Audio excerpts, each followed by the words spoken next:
Well, hello, everyone. My name is Brad Nelson, and I'm the content director at Walking the Text, where we have the privilege to create free resources to help people learn how to study the Bible in its original context. And when I say original context, I mean 6 very specific things: the language, the history, the culture, the geography, the literary design, and even the visual backgrounds of the Bible.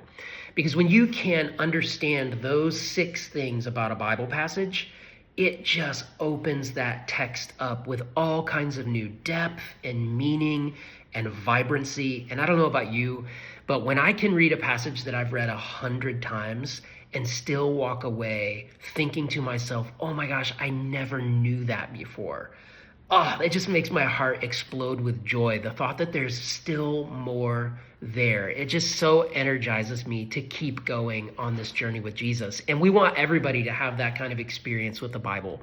So I would encourage you to take a moment and visit our website, walkingthetext.com, and download our free ebook called The Number One Mistake Most Everyone Makes Reading the Bible. And you can read there in greater detail about the 6 lenses of context and what are some better questions that we can ask when we come to the Bible in order to come away with that new, exciting meaning. And speaking of which, I was really excited when Carrie reached out to me and asked if I would be willing to make a short video about a character or an idea from the Christmas story, because I have been spending a lot of time thinking about one particular character from the Christmas story who doesn't tend to get a lot of airtime this time of year. And his name is Simeon. And he shows up in Luke chapter 2 when Mary and Joseph come to the temple with the baby Jesus.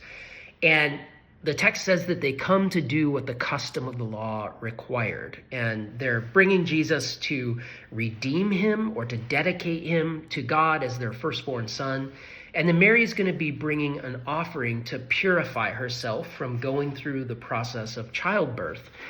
And as they do that, they come into the temple, and there's this old man there, and his name is Simeon. And that already is an indication of the kind of person that Simeon is, because in the Bible, somebody's name is a reflection of who they are, who their core essence is, what their mission is on earth.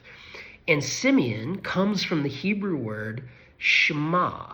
And the Shema was the central prayer of the people of Israel. And there's a portion of it from Deuteronomy chapter 6 that just says, Shema Yisrael, hear, O Israel.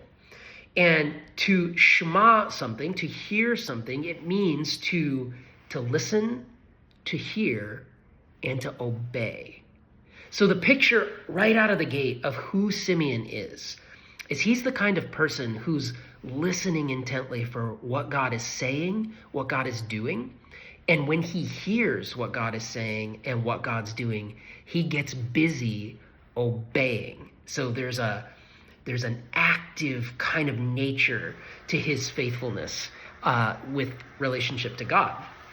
And the text says that he's waiting on the consolation of Israel. And if you know the Jewish scriptures, you know that one of the animating promises that gave the people of Israel this kind of defiant hope was that one day God was actually going to come among them and be their king. And he was going to kick out the foreign oppressors, and he's going to establish his own kingdom and rule. And that is what Simeon is waiting for.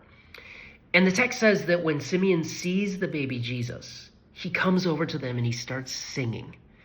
And he takes the baby in his arms and he basically blesses God and says, you can dismiss your servant in peace because my eyes have seen your salvation. And that word dismiss, it's almost like if you've ever seen a military movie and a really powerful general walks into the room and there's a guard standing duty. And the general turns and looks at the guard and he says to him, dismissed. I mean, that is exactly the meaning of you can dismiss your servant now in peace. My watch is over because you have kept your promise. You have been faithful, and the Messiah is here, and I got to see him. Now, what I love so much about Simeon and why I think we desperately need his wisdom is because of the way he waits. The text says he's waiting for the consolation of Israel. And that word waiting in Greek, it's the word prosdekomai. And it can mean waiting, but it can also mean looking for. And the way Luke uses the word is in the middle voice, and that means it's participatory in nature. So there are two ways to wait. There's waiting that sits on its hands, waiting for somebody else to do something. And then there's waiting that's eager, that's active, that's expectant, that's anticipatory. And that's the kind of waiting that Simeon is doing. He's not sitting around waiting for God to show up and for God to do something.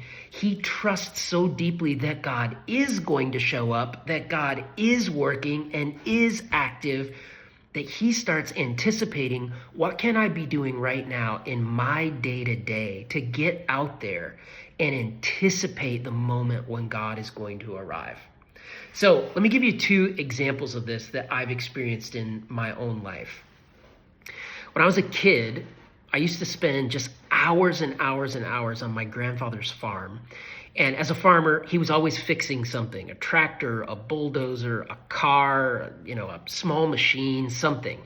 And so I would sit on the ground under a machine and I would just watch him work. And inevitably he would turn to me and say, run to the tool bench and get me a 3/4 inch something or other. And of course I never knew what he was talking about. So I would come back with his armload of tools and none of them were right. But he would often turn to me and say, Brad, your job is not to sit there and just watch me work. Your job is to focus so closely on what I'm doing that you start to anticipate and know what it is that I'm going to need before I need it. So that when the moment comes and I need the tool to finish the job, you are already there with it so that we can finish the job and get on with our day. And I just love that. My grandfather was teaching me what it meant to become the kind of person who anticipates. You don't just sit there and wait, you anticipate. The other way that I have experienced this is we will often have guests over to our home, and you've done this too. You've got the lead up to the party or the moment when your guests arrive. But we don't just sit at our front window watching the end of our driveway wondering, when are they going to show up? When are they going to get here? No, we get busy. We set the table. We get the food ready. We clean the house. We tidy things up so that when they arrive, the party can start. And it will be clear when they walk through the door that we have expected them and that we have anticipated them. See, so often as we wait on God, we wait with impatience, we wait with irritation, we wait with resignation. We want to know, God, when are you going to do something? But what Simeon teaches us is that we are a people of hope. We wait with eager expectation, knowing that in our listening for God, we can become right now the front edge of his arrival in this world so that when he comes, we will be active and ready with all the tools he's going to need to finish the job. So brothers and sisters, as you celebrate this Advent, this Christmas season, and as we all wait for Jesus to come again, may you prosdekomai. Don't just wait, anticipate.